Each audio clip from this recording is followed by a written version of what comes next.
This is a photo of Aegon and his dragon, Balerion the Black Dread. This dragon was used by Aegon to forge the Seven Kingdoms into one and melt them into becoming one single realm, minus Dorne. But we don't talk about that. That was his first rider that we know of. His second rider was Maegor Totalitarian. And yes, that is his last name, because his last name is not Targaryen, because he is not Aegon's son.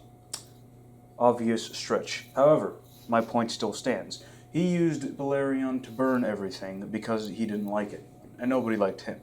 The third rider is Arya Targaryen, and no, I don't mean area like that of a square. I mean area because George can't write names that sound similar to real names. So, Arya uses Balerion and goes back to old Valyria, and over there he fights some giant lizard-esque creature, gets a massive scar, comes back, Arya has some cancer worms, and then Balerion just sort of chills for the rest of the time being. Then, the fourth rider that we know of is Viserys Targaryen, or better known as the Party Monster. He shows up, gets crowned in 93 AC by a democratic election, claims Balerion, and then takes one ride with him in the year 93 AC, and then he gives Balerion such a cringe-induced aneurysm that Balerion up and dies a year after. Imagine being so cringe that you kill the most dreadful thing that is alive. That is the kind of man Viserys is. That is the kind of person who would rule the Seven Kingdoms and kill House Targaryen, figuratively speaking. However, that is an obvious joke. Is it, though? It's a bit of a joke, because he clearly didn't kill Balerion. Though, imaginably, to say so, if riders and dragons have such a big connection, then I think Balerion's death a year after Vizzy's coronation is symbolic of Viserys' will not to be a good king. However, that is just one of the few things that is a bit of a stretch when it comes to Vizzy. His other problems in the show are that people have no idea how to actually think about Viserys. Many people think he's a good king, many people think he's a good dad, most people think he's a good person. He is none of those things. He is, at the best, a sympathetic character, a fool who has no ill intentions but still does everything wrong that he possibly can. And let's start, shall we, with his first wife, and the many dead presidents that followed his first marriage.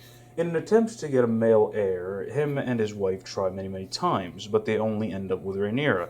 And then he holds a tournament for his unborn son before he's born, mind you, which what unborn means. And then the ironic part is that his son ends up dying, and so does his wife. The gods are laughing at this man. After that is all said and done, his second big challenge is Daemon, because Daemon is called the rogue prince, the something of Fleabottom, the one with the weird dragon. He's called all those things, minus the last one. I made that up. Viserys' next big problem is how the hell is he going to manage succession now that he only has one daughter, no wife, and a brother nobody wants to be king. Lionel Strong suggests against it. Daemon is favored by Corlys because Corlys is weird. Otto suggests against it, but that's because Otto and Lionel are smart people. Majority of the lords would suggest against it because Daemon is a psychopath. And Viserys eventually succumbs to the idea.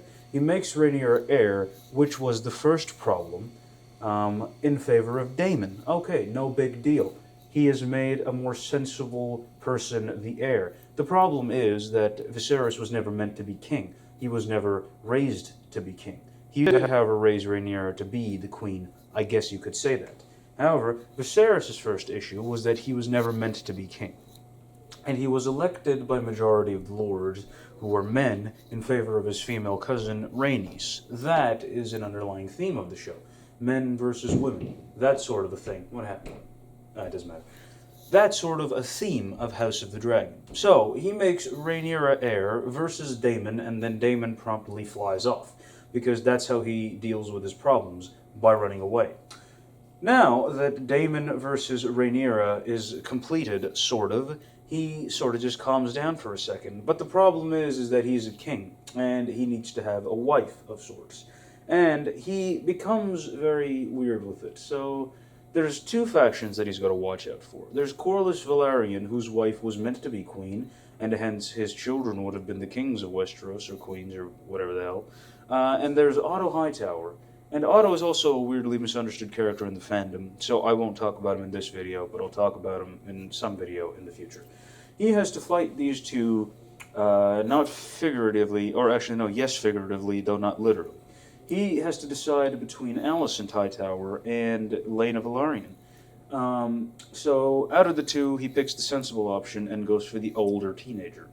He picks Alicent, and then Daemon, being the man who loves his brother so much, takes the other one, and he goes to Pentos with her. That's not the point. The point is that this was the first of the biggest mistakes Vizzy ever made in his life. See, the problem that Viserys should have been looking towards is how the hell does he keep Rhaenyra heir if he's going to have more children? You see, remarrying sort of muddied the waters because everybody assumed that Rhaenyra was heir versus Daemon. However, when Aegon is born, everybody's assumption now goes to the same law that made him king, which is the male precedence. He is the younger of the two, Rhaenys versus Viserys, and Aegon is the younger of the two, Rhaenyra versus Aegon. He is the prince, the first son who has stayed alive beyond 1 or 2 days. He is the first son of Viserys Targaryen. He is the prince. He would legally be considered the next in line to the throne. However, Viserys doesn't do anything about this. In fact, what he does is he has 3 more children after Aegon, 2 of whom are males. So now the succession sort of legally looks like this. Viserys' heir is Aegon, whose heir is Aemond, whose heir is Daeron, and then their heir is Rhaenyra. You see where the problem lies? You see what the issue is? Viserys, in his infinite wisdom, decided never to talk about that ever again, because even though he became king by the law of precedence, he never cared to establish a new sort of law. He made Rhaenyra heir when it was Rhaenyra versus Daemon. Now there's 3 other dudes, and nobody talks about them. Alright, you see the problem with this dude? Let's not even talk about that. Alright, that was the first problem. The second is, now that he's never actually made the succession crisis make any sense, he let all these children sort of grow up and he neglected them. He loves Rhaenyra, obviously, but that's about the only thing that he has going for him. He's as useful as a toaster is when it comes to raising children. He is as useful as a broom is when it comes to driving a car. He is about as good as curtains are to do something. I don't know. I have no metaphors for him. He's just a terrible dad. That's his problem. All right, where was I? What's the point here? Okay, I'm in 8 minutes. All right, perfect. After he has his new 4 children, in the show at least, he's extremely neglectful of them. He is so bad at being a father to his sons that he's wanted so desperately that when one of them loses his eye, he asks him where he heard a rumor. Excuse me? Your first concern after your son has been blinded by one of his cousins is where he heard the rumors. And I'll talk about the rumors later because this is not the video to talk about it. So, horrible parenting. I don't think he contributed at all to Aegon's childhood. If he did, then he wouldn't have become the idiot that he becomes. Alright? If he had helped Aemond when he was younger, maybe he wouldn't have been bullied in his childhood. Maybe there would have been something else. Let's not even talk about Daeron, because nobody in the damn show thinks he exists. Alright? How the hell are you supposed to raise a kid that you don't even know exists? Alright? I respect the writers for making Viserys into this complex character. However, many people think that just because he's complex, he's a good character. Sure, he's a good character. He's not a good person, good king, or anything like that. Right? If you think he's a good dad because he loves his one daughter, you are being very much favored against the other 4 children he clearly has no idea exist. And he doesn't even know they exist. When he is rotting in his bed, he forgets that he has 4 more children. Are you serious? That is the kind of man that people think is Father of the Year in the House of the Dragon universe. Alright? The man who forgets that he has 4 kids. The man who doesn't do anything when his son becomes a drunkard. The man who doesn't do anything when his other son becomes a blind dude, half at least, and then sticks a sapphire in the eye hole. Aemond is edgy because he loses his... Are you serious? I'm getting a little too off rails here. What's the point? The point is this. He remarries. He has 3 sons. He never clarifies the succession. And then when he promptly dies, everybody starts killing each other because both the claims are valid.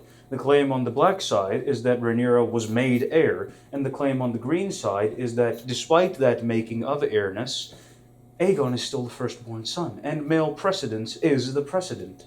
All right. However, we're looking at it in terms of the way that the writers are writing for it as well. Let's talk about one particular scene, which I thought was very powerful, and yet also very symbolic. You remember that scene in which Viserys is a cripple, but he still makes his way to the Iron Throne because somebody's going to accuse his daughter of the big sus she commits with the Strong Boys, right? So after he realizes that there's going to be a hearing by Vaemond and Otto and all the other ones against Rhaenyra, he drags his half-beaten corpse out of the bed and then gets to the throne.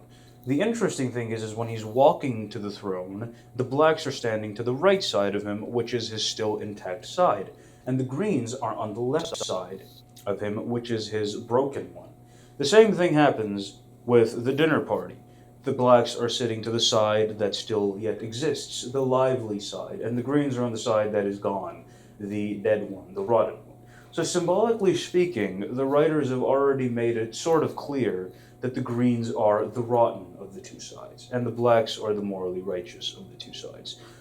This is the way Gurm did it as well, so I don't have a problem with this. As a matter of fact, it creates a more compelling dynamic. If symbolically speaking, the king thinks of one side of his family as useless and the other one as useful, how do you make both sides equally terrible and or equally viable options, as a viewer at least?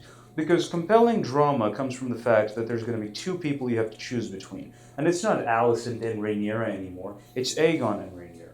Let's talk about Aegon in a separate video, because this is one about Viserys. So, what exactly is the problem that Vizzy T has? Well, you see, he's a man who enjoys a good time more than he enjoys doing his job. He's just like me. He is just like I am, because I would rather do nothing than do something.